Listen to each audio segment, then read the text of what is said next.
the adaptation mechanisms to all the forms of climate extremes. Not here per se, will not be talking about the altitude or the infectious disease, but to the temperature gradient. So far we know about the heat and the cold stress. Okay, but before we start, think about an experience that you had so far in your life, or you would have heard from anybody. Remember, you went to a desert area, extremely hot or extremely cold area at the mountains, or anywhere else wherever you could recall. How do you think your natural physiology or your behavior or your body reacted differently when you went to that extreme place? Think about that experience and just share about that experience, so that throughout this journey of our presentation today or further presentations, you will take that example and you will try to relate everything that happened to you with respect to whatever your behavior and your physiology adapted with respect to those thermal stresses, right? So just share some instances if you feel was different, something different when you went there.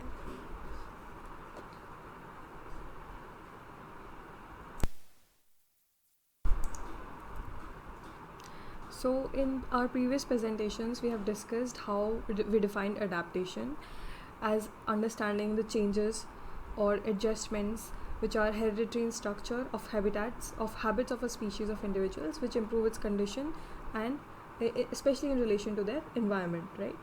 It influences our systems and the state of a living person, which are fundamental to their survival. So far this we have discussed in our previous presentations. We have also discussed how adaptation is understood as a consequence of any form of environmental stress in your direct environment or in a broader environment, so to say. Adaptation basically, in that context, we understand it as a process of change in an organism to conform better with the environmental conditions, and therefore under this process the organism acquires certain characteristics.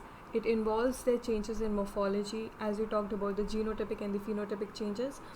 Their physiology or their behavior is changed, then it helps in improving their survival and their reproductive success in their particular contextual environment that we are referring to, right? Now, talking about the principles of adaptation, there are different forms of. Just a minute, okay.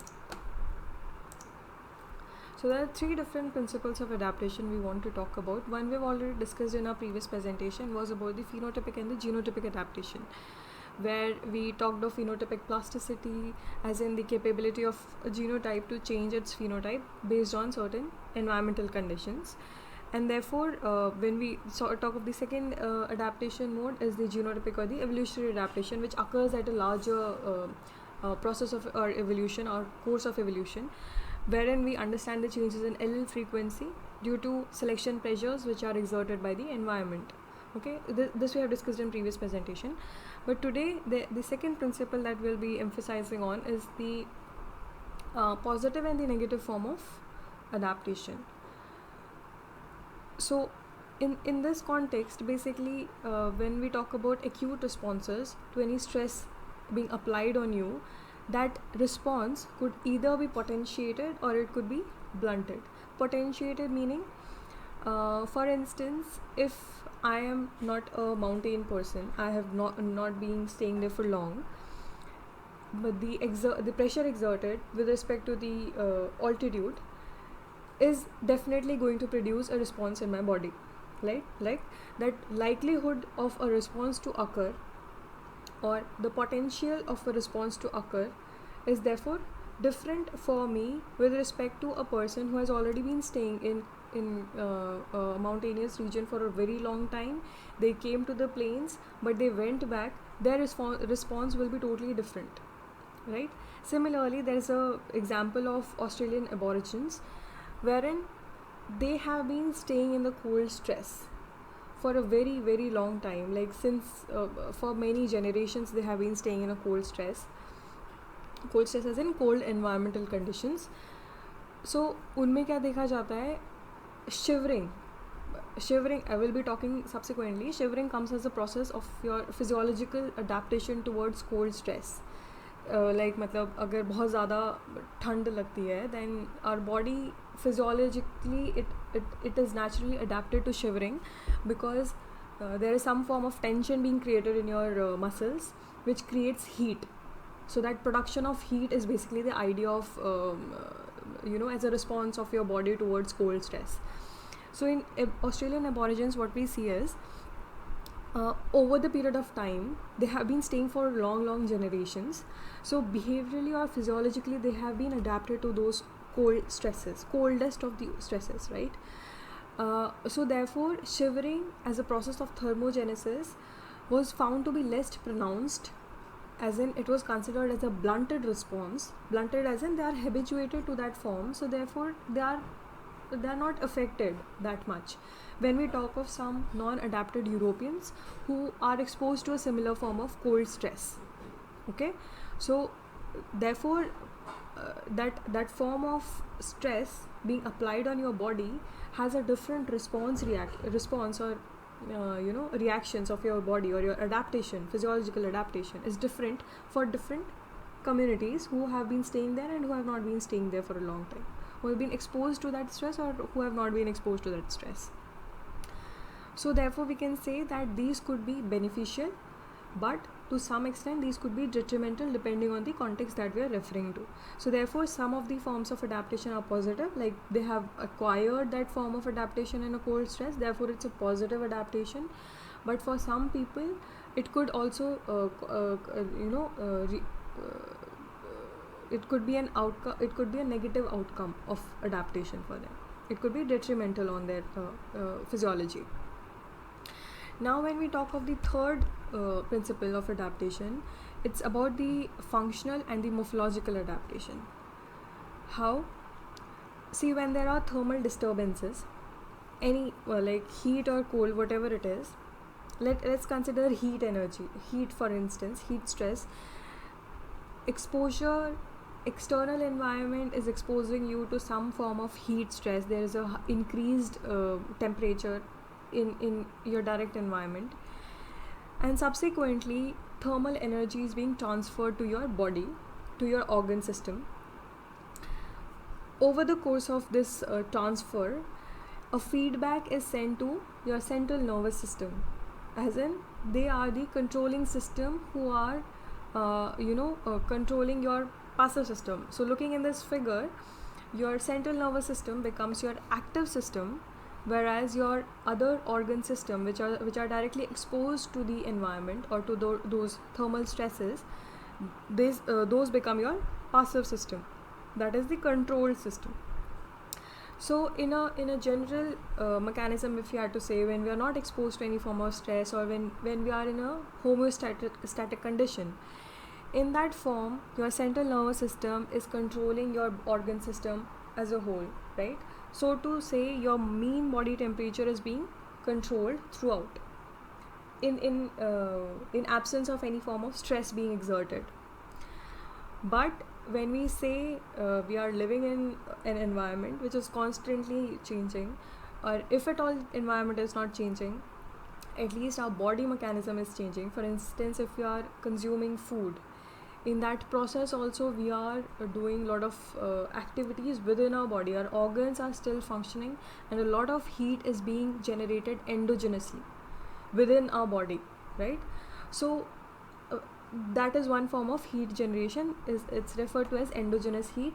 And when we talk of the direct environment, the external pressures, external environmental conditions, it's the exogenous factors, exogenous heat or cold.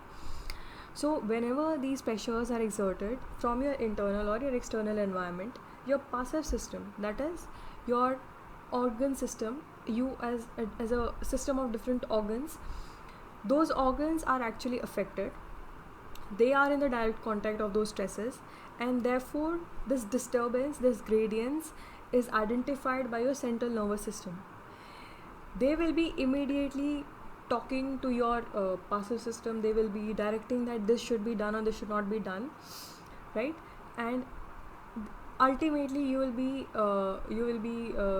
doing a mechanism of adaptation. There will be a form of adaptation, be it in form of functional adaptation or be it in form of morphological adaptation, right? For instance, functional adaptation, if I had to talk, the previous example of Australian Aboriginals, it's quite exemplary in this condition, as in their process of shivering has acquainted over the period of time, and their body function as in response to the stress is also regulated, therefore, right? Over the period of time it happens. I'm talking about a long-term example.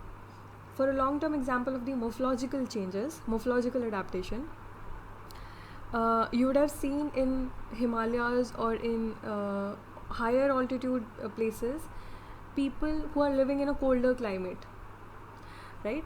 So they have lower extremities. Not lower extremities. I mean, they have shorter length of their extremities. If you have observed this, their length of extremities, both hands and legs, are shorter as compared to people living in plains.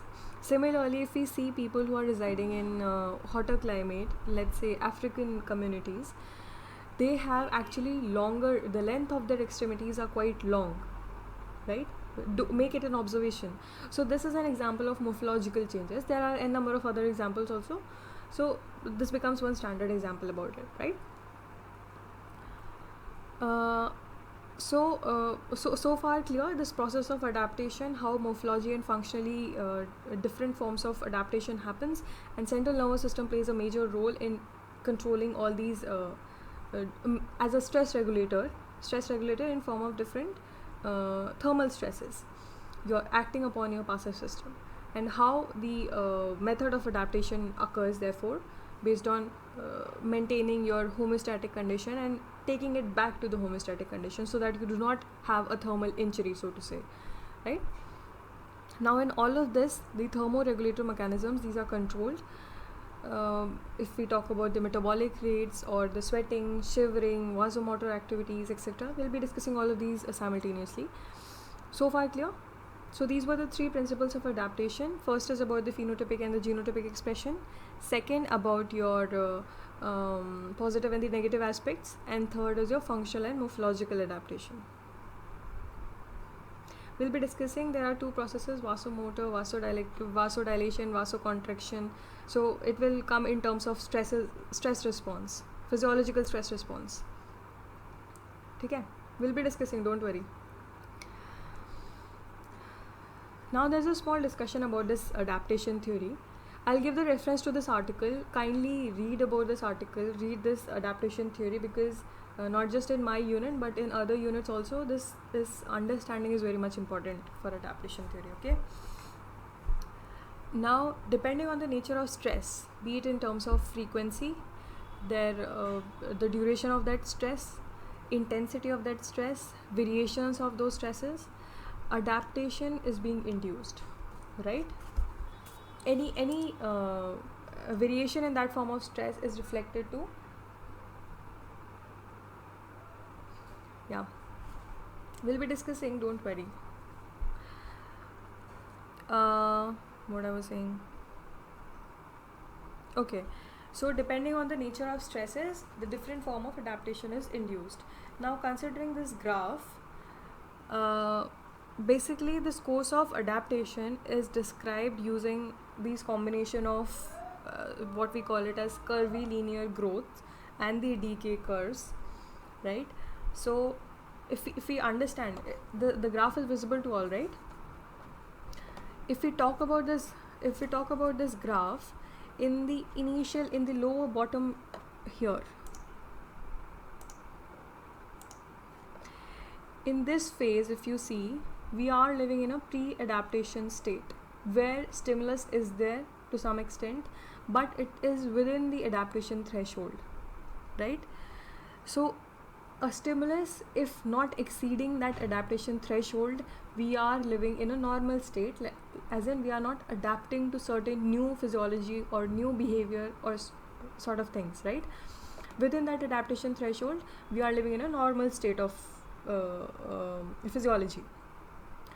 As and when the stimulus exceed a threshold, the adaptation is induced, as we see in different adaptation growth curves, right?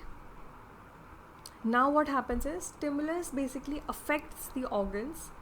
It leads to different physiological changes, which are sometimes, in fact most of the times, these are genetically determined, and until when they reaches a maximum point, right, until which it reaches the maximum point, the stimulus, until which the physiological changes cannot happen further, that becomes the physiological maximum. Getting the sense? And beyond this, what we understand is adaptation resistance. So pre-adaptation stage, adaptation growth curves with respect to physiology or different responses, and beyond the stimulus exerting the physiological changes, we have an adaptation resistance. Okay, so these are three things. Plus the speed of adaptation varies with respect to different organs or the tissues that we are referring to. So therefore the growth curves are again different. For instance, if we talk about the adaptation with respect to extremities, is different with respect to if we talk about the cardiovascular adaptation, right? In any form of stress I'm talking, in a general term. So adaptation of extremities will be totally different. It will be showing different physiological curves when we compare it to the cardiovascular adaptation, or say your neurological advancement when you are staying in some stressful areas, stressful environments, right? So that adaptation is different when we're talking differently with respect to different organ systems. Now optimal adaptation is something which is when we have the maximum cumulative adaptation. Cumulative adaptation मतलब हर एक organ system का अपना एक pattern of adaptation जा रहा है. Now we will sum it up all together, the understanding of adaptation, the cumulative adaptation, plus जो आपके फिजियोलॉजिकली आपकी बॉडी पे स्ट्रेन्स पड़ रहे हैं, you are still under pressure until and unless they are in the tolerance limit, right? Beyond that, ultimately you will be suffering from thermal injuries, or so to say it could even lead to death in extreme conditions.